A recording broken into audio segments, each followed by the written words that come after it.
ব্যক্তি রাত্রিবেলায় সূরাতুল মুলক তেলাওয়াত করবে তার কবরের আযাব হবে না। ইন্না হাযিহি সূরাতুন আযীমা মানিআতুন মিন আযাবিল কবর। এই সূরাটা এমন সূরা, সাধারণ কোন সূরা না। এই সূরাতুল মুলক যে রাত্রিবেলায় তেলাওয়াত করবে তার কবরের আযাব থেকে তারে বাঁচিয়ে দিবে কে? নাম্বার 1 ফাজিলাত স্ট্যাটাস মনে থাকবে তো। 2 নাম্বার স্ট্যাটাস শাফাআত লি সাহিবিহা। এই সূরার তেলাওয়াতকারীর জন্য কিয়ামতের দিন সুপারিশ করবে। কোরআন সুপারিশ করবে, চারটেখানি কথা না। কোরআন যদি আপনার বিরুদ্ধে দাঁড়ায় আপনার জান্নাত ক্যান্সেল। আর কোরআন যদি আপনার ব্যাপারে আল্লাহর কাছে রেকমেন্ডেশন করে জান্নাত আপনার জন্য ওয়াজিব করে দিবে কে? এজন্য বিশ্বনবী বললেন শাফাআত লি সাহিবিহা। কিয়ামতের দিন তেলাওয়াতকারীর জন্য আল্লাহর কাছে সুপারিশ করবে। 2টা গেল। 3 নাম্বার বিশ্বনবী বললেন খাসামাত আন সাহিবিহা। এই সূরাটা কিয়ামতের দিন এই সূরার তেলাওয়াতকারীর পক্ষ নিয়ে আল্লাহর সাথে ঝগড়া করা শুরু করে দিবে। আল্লাহর সাথে ডিবেট করবে, ঝগড়া করবে, যতক্ষণ না হাত্তা আদখালাহুল্লাহুল জান্নাহ। হাদিসের টেক্সট হচ্ছে যে যতক্ষণ না আল্লাহ তাআলা তাকে জান্নাতে না ঢুকায় ততক্ষণ ওই সূরার তেলাওয়াতকারীর পক্ষ নিয়ে আল্লাহর সাথে বিতর্ক, ঝগড়া, তর্ক চলতেই থাকবে। সুবহানাল্লাহ। আরো আসতে বলেন। আবার বিশ্বনবী বললেন মান ক্বারা বিহা ফি লাইলাতিন ফাকাদ আকসারা ওয়া আতওয়াবা। রাত্রিবেলা এই সূরাটা যে তেলাওয়াত করবে পুরো রাত্রিটারে বরকতময় করে দিবে কে?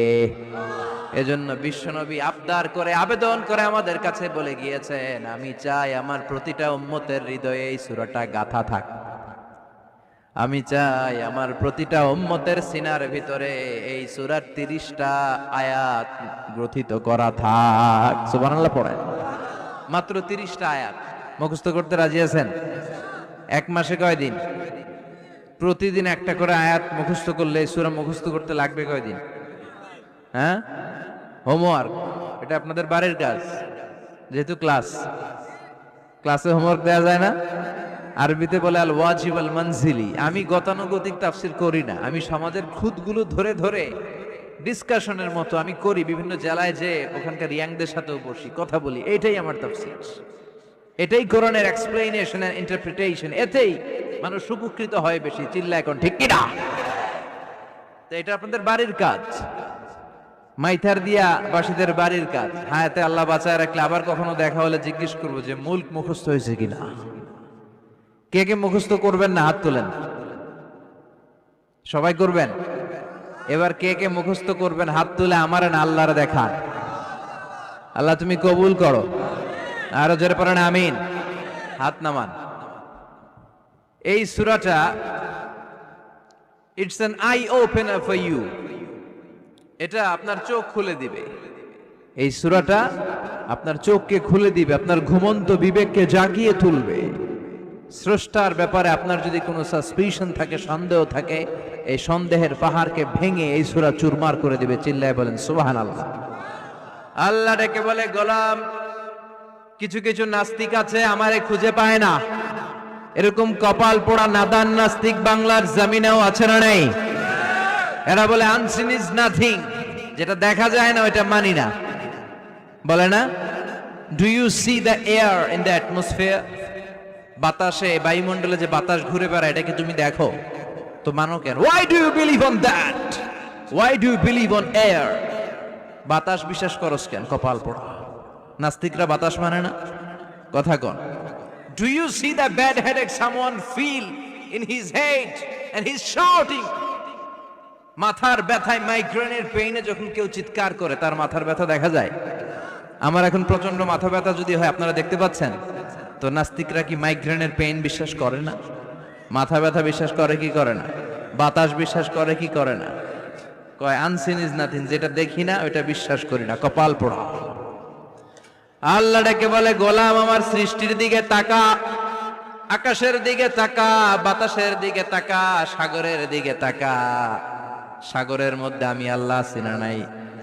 বিশাল বড় বড় পাহাড়ের দিকে তাকা, ঝর্ণার দিকে তাকা, ঝর্ণার মধ্যে আমি আছি না নাই? ঝর্ণা ঝর্ণা ঝর্ণা রে, বলনা বলনা বলনা রে, কার বিরহে পাগল পাড়া তুই, কার মিলনে ফুল ফসলে ভরার তোর দুকুল বই, কার মিলনে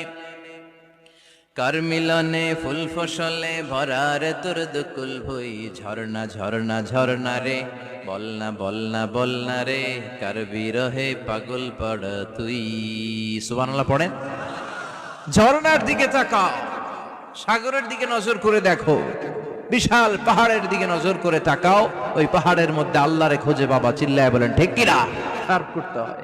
কি দুর্বল ছিলাম আমরা, ওই দুর্বলতা থেকে যৌবনের সাময়িক একটা সময় পাই রক্ত গরম। এরকম রক্ত গরম তোমার আগে ছিল না। আগে তুমি দুর্বল ছিলা। তুমি শুধু দুর্বল না, তুমি দুর্বলের ঘরের দুর্বল। আমাদের 14 পুরুষ দুর্বল, চিল্লায় বলেন ঠিক কিনা? কি ক্ষমতা আমাদের! দুর্বল হয়ে দুনিয়ায় জন্মালাম, সাময়িক কিছু সময়ের জন্য যৌবনের শক্তি পেলাম, আবার ওইটার পরে আবার দুর্বল হয়ে গেলাম। রং ধরা যৌবন জং ধরে শেষ, আবার লাঠি নিয়ে হাঁটা লাগে। কোমরে ব্যথা, মাজায় ব্যথা, আবার কুজো হয়ে যায়। কি ক্ষমতা আছে আমার, কি ক্ষমতা আছে! একটু ভূমিকম্প হলে কাঁপাকাঁপি শুরু হয়ে যায়, ঠিক কিনা? ভূমিকম্প হলে বাঁচার জন্য সব দেয় দৌড়। টেলিভিশনের কিছু লাইভ প্রোগ্রাম দেখলাম, উপস্থাপকও দৌড়, অতিথিও দৌড়। দেখেন নাই?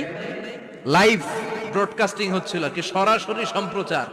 যখন দেখা যাচ্ছে চেয়ার কাঁপতেছে, উপস্থাপক দৌড়, আর মেহমানরা বসে আছে মাইক নিয়ে। কিছুক্ষণ পরে আরো কাঁপাকাঁপি বেড়ে গেল, মেহমানও দৌড়। কথা কন। 20 তলা 30 তলা দামি দামি বিল্ডিং গুলোর ফ্ল্যাটের ভেতরে যারা থাকে, তুফান শুরু হলে দেয় দৌড়। কথা কন। ভাড়াটিয়ারা দৌড়ায়, বাড়িওয়ালারা দৌড়ায় না। নিজের বাড়ি তো, এই জন্য দৌড় দেয় না। নাকি ভূমিকম্প হইলে ভাড়াটিয়াও দৌড়, বাড়িওয়ালাও দৌড়? র্যাবের প্রধান দৌড়, পুলিশ প্রধান দৌড়, শুধু প্রেসিডেন্ট আর মাননীয় প্রধানমন্ত্রী দৌড়ায় না। কথা কন। বাঁচার জন্য সব দৌড়। কয়েক বছর আগে পত্রিকায় একটা হেডিং করলাম, মাননীয় প্রধানমন্ত্রীকে বহনকারী বিমান এর 33 চক্কর আকাশে। কয় চক্কর? কি যেন সমস্যা হয়েছে, বিমান নামতে পারছিল না। তখন ওনার সাথে আবার স্পেশাল সিকিউরিটি ফোর্স থাকে। ওনারা বলল, honourable prime minister, we can not land now because of সাম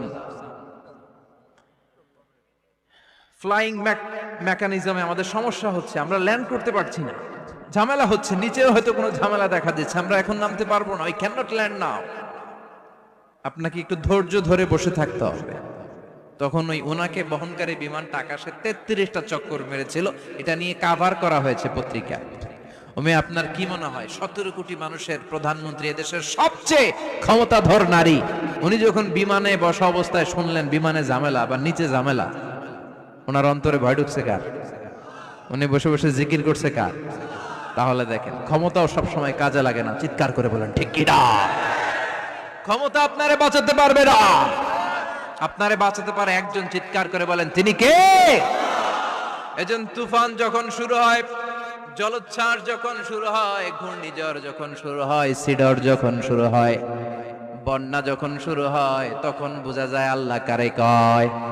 কক্সবাজারে যখন জলোচ্ছ্বাস হয়, মহেশখালী দ্বীপে যখন তুফান হয়, টর্নেডো হয়, জলোচ্ছ্বাস হয়, গৌতম বুদ্ধের অনুসারী যেই বুদ্ধ ধর্মের লোকেরা আছে, বৌদ্ধ পাদ্রীরাও নেমে নেমে জিকির করা শুরু করে দেয় কার?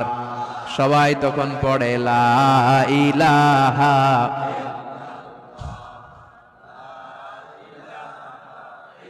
লা ইলাহা ইল্লাল্লাহু মুহাম্মাদুর রাসূলুল্লাহ সাল্লাল্লাহু আলাইহি ওয়াসাল্লাম। বিপদে পড়লে বোঝা যায় আল্লাহ কারে কয়।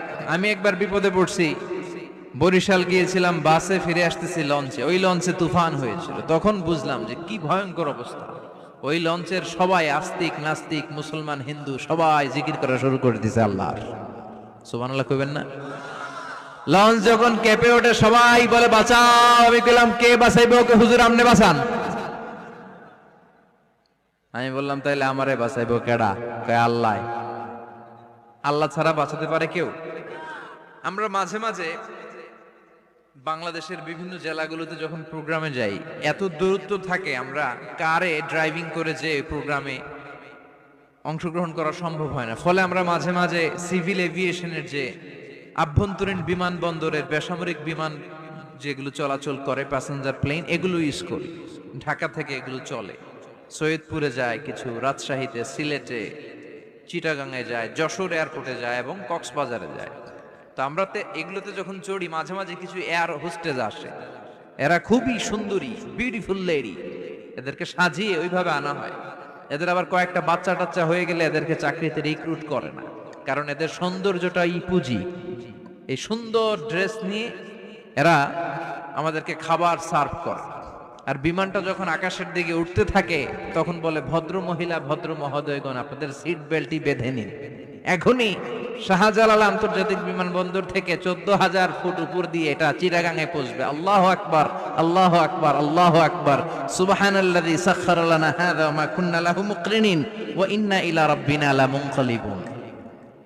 দেখতে সুন্দরী, লিপস্টিক মেরে, ডিজাইন করে, মেকআপ নিয়ে, সুটেড বুটেড হয়ে এসেছে, কিন্তু যখনই বিমানটা 14,000 ফিট উপরে ওঠে তখন তার মুখ দিয়ে বেরোয় আল্লাহু আকবার। কারণ সেও ভালো করে জানে এই 14,000 ফিট উপরে আমার আব্বা নাই, আমার আম্মা নাই, মাননীয় প্রধানমন্ত্রী নাই, পুলিশ নাই, র্যাব নাই, এই হাওয়ার উপরে বিমানটা চলে, ওখানে কেউ আমারে বাঁচাতে পারে না, একজন ছাড়া। চিল্লায় বলো, তিনি কে? তখন তারাও বাধ্য হয়ে পড়ে আল্লাহু আকবার। তাহলে বোঝা গেল আমাদের কোনো ক্ষমতা টমতা কিচ্ছু নাই, আসল ক্ষমতার মালিক একজন। চিল্লায় বলেন, তিনি কে? সে আল্লাহ বললেন, তাবারাকাল্লাযী বিয়াদিহিল মুলকু ওয়া হুয়া আলা কুল্লি শাইইন কাদির। সুমহান সেই সত্তা যার হাতে ক্ষমতা, ক্ষমতা কার হাতে? সব ক্ষমতার মালিক আল্লাহ। তবে আমাদেরকেও আল্লাহ কিছু ক্ষমতা দিয়েছে, এটা লিমিটেড। এটা কি? যেমন এই যে মাননীয় প্রধানমন্ত্রী ওনার দল নিয়ে, বাংলাদেশ আওয়ামী লীগ নিয়ে যে ক্ষমতায় আসলেন, কয় বছরের মেয়াদে? কোন কোন দেশে ক্ষমতায় আসে 10 বছরের মেয়াদে, আছে না নাই? আল্লাহ আসছে কয় বছরের মেয়াদে? 30 বছর, 40 বছর। আল্লাহর ক্ষমতার মেয়াদ 100 বছর, এরপরে রিনিউ করা লাগবে। এটা কথা বলেন। আল্লাহ বলেন, হুয়াল আউয়ালু ওয়াল আখিরু ওয়াল যাহিরু ওয়াল বাতিন ওয়া হুয়া বিকুল্লি শাইইন আলিম। আমি প্রথম, আমি শেষ, আমি প্রকাশ্য, আমি গোপন। ঠিক কিনা? প্রথমে আল্লাহ আল্লাহ, শেষেও আল্লাহ আল্লাহ, আকাশে আল্লাহ আল্লাহ, জমিনে আল্লাহ আল্লাহ। সবাই পড়েন, প্রথমে আল্লাহ আল্লাহ, শেষেও আল্লাহ আল্লাহ, আকাশে আল্লাহ আল্লাহ, জমিনে আল্লাহ আল্লাহ। নিখিল জাহান গায়ে গুণগান, তার নামে গায় আমরাও গাহি।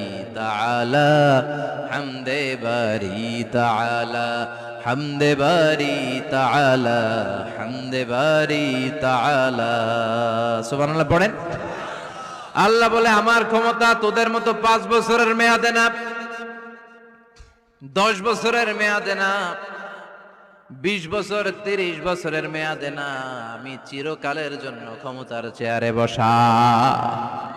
চিরকালীন মেয়াদ, সৃষ্টির সূচনার আগ থেকে তিনি আছেন, অনাদিকাল পর্যন্ত তিনি থাকবেন।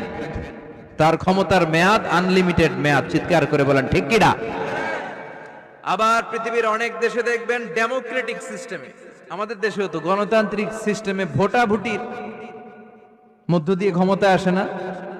যাদেরকে ভোট দেওয়া হয় বেশি, তারা ক্ষমতায় চলে যায়। আল্লাহ তো ভোটে আসছে ক্ষমতায়। কথা কন তো, কেমনে আসছে? কারচুপি করে। কথা বলেন। আল্লাহ ভোটে আসা লাগে নাই, কেউ তাকে ভোট দেয়া লাগে না। আবার অনেক দেশে আছে মোনার্কি সিস্টেম, রাজতন্ত্র, রাজার পোলা রাজা। আল্লাহর বাপ ছিল রাজা, এই জন্য আল্লাহ রাজা। কথা বলেন না, আল্লাহ রাজতন্ত্রের সিস্টেমেও আসে নাই। আবার অনেক দেশে আছে ডিক্টেটরশিপ, একবার ক্ষমতা পাইলে মাগার চেয়ার ছাড়ে না। আছে না নাই? 20 বছর 30 বছর চলতেই থাকে, আছে না নাই? আল্লাহ কি এই সিস্টেমে আসছে? আল্লাহর ক্ষমতার সাথে পৃথিবীর কারো ক্ষমতার কোনো মিল নাই। চিৎকার করে বলেন ঠিক কি না? আবার অনেক দেশে কোয়ালিশন করে ক্ষমতায় যেতে হয়, জোট করে। জোটের রাজনীতি এদেশেও আছে না নাই? 4 দলীয় জোট, 10 দলীয় জোট, 14 দলীয়, 18 দলীয়, 20 দলীয়, মহাদলীয়, মহাজোট, সামনে হবে মহাজোট। কথা ঠিক কিনা বলেন? তো আল্লাহকে এরকম জোট করে আসা লাগছে? কথা বলেন। তার মানে আল্লাহর ক্ষমতা আমাদের ক্ষমতা এক নয়। আবার পৃথিবীর অনেক দেশে গণ অভ্যুত্থানের মাধ্যমে অনেককে ক্ষমতা থেকে নামানো হয়, ঠিক কিনা? গণ অভ্যুত্থান হয় না, সেনাবাহিনীরা কু করে না, মিলিটারি কু করে ক্ষমতা থেকে নামায়। তো আমরাও যদি আল্লাহর বিরুদ্ধে একটা আন্দোলন করি, আল্লাহ তো নেমে যাবে, নামানো যাবে না? আচ্ছা, আমরা পারলাম। জিনেরা যদি আমাদের সাথে যোগ দেয়, মানুষ জিন ভাই ভাই, আল্লাহর রক্ষা নাই। কথা বলেন, তাও পারা যাবে না। ফেরেশতারাও যদি কয় আমরাও মানি না, তাইলে তো শেষ আল্লাহর গদি। আল্লাহ বলে গোটা বিশ্বের সবাই মিলে যদি আমার বিরুদ্ধে আন্দোলনে নেমে যাস, আমার ক্ষমতার বিরুদ্ধে যদি মিছিল দেয়া শুরু করে দিস, আমার ক্ষমতার 1 ইঞ্চিও কমাতে পারবি না। সুবহানাল্লাহ পড়েন। এজন্য আল্লাহ বললেন তাবারাকাল্লাযী বিয়াদিহিল মুলকু ওয়া হুয়া আলা কুল্লি শাইইন কাদির। সুমহান সেই সত্তা যার হাতে ক্ষমতা, ক্ষমতা কার হাতে? আবার দেখবেন পৃথিবীর অনেক দেশের রাজা সিস্টেম, যেখানে বয়সের ভাড়া যখন ন্যূজ্য হয়ে যায়, 80-90 বছর বয়স হয়ে যায়, স্বেচ্ছায় ক্ষমতা ছেড়ে দেয়, ছেড়ে দিয়ে রিটায়ারমেন্টে যায়। কথা কন, শোনেন নাই মনে হয়? আছে না নাই? অনেক রাজা স্বেচ্ছায় ক্ষমতা ছেড়ে দিয়ে রিটায়ারমেন্টে যায়, বয়সের ভারে ন্যূজ্য। তা আল্লাহ তো ওই কবে থেকে ক্ষমতায়, বুড়ো হয়ে গেছে না? কথা কন, এখন আল্লাহর চলতে লাঠি লাগে, আগের মতো ক্ষমতা নাই। চোখে সানগ্লাস লাগে, পাওয়ারওয়ালা গ্লাস ছাড়া আল্লাহ মনে হয় দেখে ঢেকে না। কথা কন, যে ফেরাউনকে আল্লাহ সাগরের জলে ডুবিয়ে মারলো, যেই নমরুদকে আল্লাহ শেষ করে দিল, যেই কারণকে আল্লাহ শেষ করে দিল, সে আল্লাহ আজও আগের ক্ষমতা নিয়ে আছে না নাই? এজন্য বিয়াদিহিল মুলক, তার হাতে ক্ষমতা। ওহু আলা কুল্লি শাইইন কাদির, তিনি চাইলে সব করতে পারেন। তিনি রাজারে প্রজা বানাতে পারেন, প্রজারে রাজা বানাতে পারেন, ধনীরে গরিব বানাতে পারেন, গরিবরে ধনী বানাতে পারেন। তিনি সাগরকে মরুভূমি করতে পারেন, মরুভূমিকে দরিয়া করে দিতে পারেন। তিনি কে? ওয়া হুয়া আলা কুল্লি শাইইন কাদির, তিনি যেটা চান সেটাই করতে পারেন। চিল্লায় বলেন ঠিক কিনা?